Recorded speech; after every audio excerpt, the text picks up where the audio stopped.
अस्सलामु अलैकुम।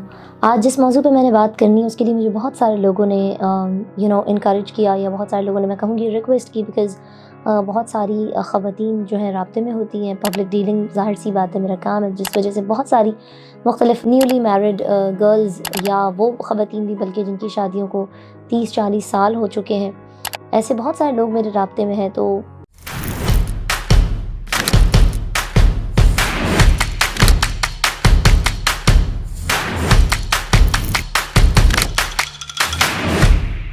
एक चीज़ मैंने देखी पाकिस्तान में भी और पाकिस्तान से बाहर भी, डिवोर्स का रेशो बहुत ज़्यादा बढ़ चुका है, रिलेशनशिप वर्कआउट नहीं करता।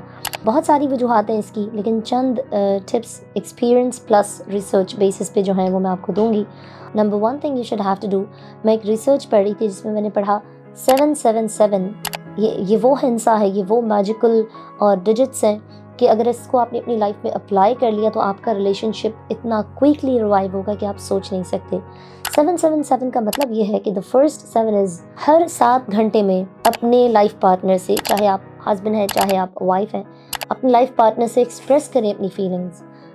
हम ये समझते हैं कि हस्बैंड वाइफ साथ रह रहे हैं तो शायद उनको दोनों को पता है कि भाई हम एक दूसरे के से बहुत अटैच्ड हैं, बहुत मोहब्बत करते हैं, बहुत उनसीयत है, व्हाटएवर जो भी है, तो अब इसमें बताने की क्या बात है, या मैं उसके लिए इतना डेडिकेटेड हूँ। या ख़वातीन सोचती हैं कि मैं अपने हस्बैंड के लिए इतना कुछ करती हूँ तो उसको पता ही है कि मैं क्यों उसके लिए करती हूँ। लेकिन आपको मालूम है एक्सप्रेस करने की क्या वैल्यू है लाइफ में। Every 7 hours you should express your feelings to your partner. The second 7 is for हर 7 दिन में से कोई एक दिन आप चूज़ करें जिसमें आपने सारी मसरूफियत और सारी चीज़ें तर्क करके आपने और अपने पार्टनर ने कहीं भी जाके टाइम स्पेंड करना है। मैं ये नहीं कहूँगी किसी बहुत बड़े 5 स्टार होटल में या फाइन डाइन रेस्टोरेंट में, कहीं ऐसी जगह जाके आप टाइम स्पेंड करें। आप कहीं भी आउटिंग पे चले जाएं, आप गाड़ी में, बाइक पर, wherever you wanna go, बस किसी ऐसी जगह जहाँ पे सिर्फ आप 2 लोग हों, अपनी बात करें, उसकी बात सुनें। इससे बहुत सारी चीज़ें जो हैं वो हल हो जाती हैं, बहुत सारे मसाइल जो है वो किसी नतीजे पे आ जाते हैं। बच्चे हैं, अगर आपके साथ जॉइंट फैमिली सिस्टम है, पेरेंट्स से इजाज़त लें, बच्चों को कहीं बिजी करें, सुला दें, व्हाटएवर जो भी बेड टाइम है उनका, उसके बाद निकल जाएं, लेकिन एक दूसरे को 7 डेज़ में से किसी एक दिन ऐसा चुनकर और एक दूसरे को टाइम दें। आउटिंग का एक दिन ज़रूर रखें, माइंड फ्रेश हो जाता है। The third 7 is for every 7 month कहीं भी ऐसी जगह ट्रिप प्लान करें जो आपके नॉर्मल रूटीन से या नॉर्मल जो आपका माहौल है, घर, ऑफिस, काम, दुकान, जॉब, व्हाटएवर जो भी आप करते हैं, उन चीज़ों से और उस ऑरा से या उस माहौल से जो है वो दूर हो। उससे ये होगा कि एक तो आपका माइंड फ्रेश होगा।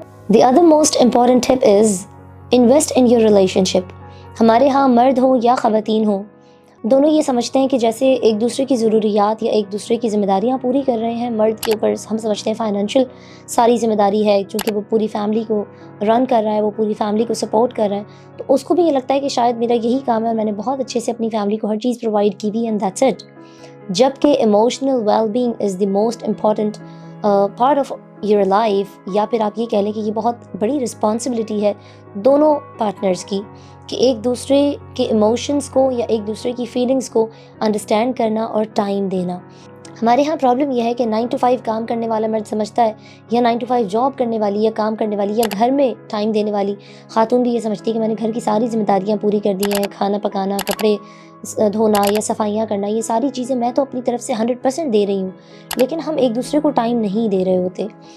इसकी सबसे बड़ी मिसाल ये है कि जब बंदा 9 to 5 जॉब कर रहा है, उसका आधा टाइम इधर गुजर गया, फिर आप समझ लें कि 7 to 8 hours सोने में गुजर गए। पीछे आपके पास क्या बचा? 3-4 घंटे मुश्किल से बचे, जिसमें आप खाना पीना भी करते हैं, जिसमें आप दोस्तों से बातचीत भी करते हैं, जिसमें आप फ़ोन पे अपने जो कारोबार की बिजनेस डीलिंग्स है वो भी करते हैं।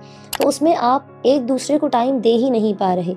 हम घर में भी होते हैं, इवन हमारे यहाँ और अदर फैमिली मेम्बर्स का भी यही इशू है कि चाहे माँ बाप बच्चों के साथ बैठे हों या मियाँ बीवी एक दूसरे के साथ बैठे हों, वो फिर भी एक दूसरे के साथ नहीं होते। कोई अपने फ़ोन पर लगा हुआ है, कोई अपने टैबलेट पे लगा हुआ है, बच्चे अपने पोइट्रीज राइम्स में लगे हुए हैं। हम ये समझते हैं कि ये हमारा फैमिली टाइम है, लेकिन हर बंदे का माइंड जो है वो डिस्ट्रैक्टेड होता है। Leave your phone when you are together. चाहे आप अपने फैमिली मेम्बर में किसी के भी साथ बैठे हुए, लेकिन इस वक्त हम चूँकि रिलेशनशिप्स की बात कर रहे हैं, तो जब भी आप अपने हस्बैंड के साथ या हस्बैंड अगर देख रहे हैं तो वो अपनी वाइफ्स के साथ बैठे हों, leave your phone for a while और अपने रिलेशनशिप को टाइम दें, अपने रिश्ते को टाइम दें, क्योंकि ये टाइम जो आप आज इन्वेस्ट करेंगे, हम देखते हैं ना कि पिछले जो हमारे माँ बाप हैं या जो हमारे कह लें कि बड़े हैं, پچھلی جو شادیاں ہیں جو آج تک چل رہی ہیں، کسی کو 40 سال ہو گئے، کسی کو 50 سال ہو گئے، وہ کیوں ہیں؟ کیونکہ سب سے بڑی چیز تو کہ اس دور میں موبائل نہیں تھے، تو بہت ساری سب ایک دوسرے کو توجہ دیتے تھے، ایک دوسرے کو ٹائم دیتے تھے، ایک دوسرے کی فیلنگس کا بھی خیال کرتے تھے، تو یہ بہت زیادہ ضروری ہے۔ Last but not the least, معاف کرنا سیکھیں۔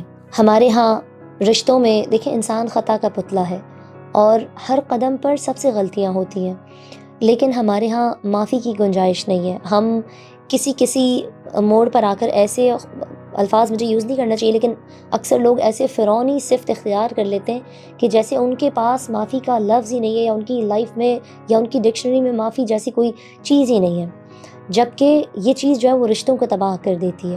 اور یہ آپ کو ابھی نہیں پتہ چلتا، جب آپ کے بچے بڑے ہو جاتے ہیں یا آپ کی لائف کا ایک ایسا دور شروع ہو جاتا ہے کہ جب آپ کو ایک سنسیئر پارٹنر کی ضرورت ہوتی ہے، تب آپ کو اس چیز کا احساس ہوتا ہے۔ ایک بڑی پیاری بات مجھے یاد آ رہی ہے کہ ایک شخص تھا، جب اس کا انتقال ہوا، دنیا کی نظر میں بڑا گناہ گار تھا، بہت زیادہ اس نے اپنی زندگی میں الٹے سیدھے اچھے برے ہر طرح کے کام کیے تھے۔ اس کو کسی نے خواب میں دیکھا تو پوچھا کہ کیا معاملہ ہوا؟ تو اس نے کہا کہ مجھے معاف کر دیا گیا۔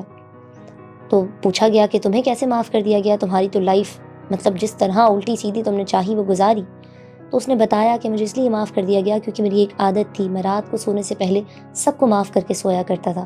تو اللہ تعالیٰ نے فرمایا کہ کیا مجھ سے زیادہ بھی کوئی بڑھ کر معاف کرنے والا ہے؟ جب تو بندہ ہو کر ساری دنیا کو معاف کر کے سو سکتا ہے تو میں رب ہوں، میں کیسے تجھے معاف نہ کروں گا؟ تو اس لیے کوشش کریں کہ اپنی زندگی میں try to make things easier.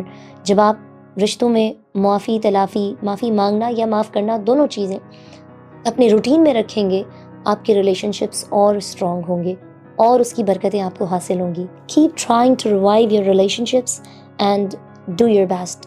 Thank you.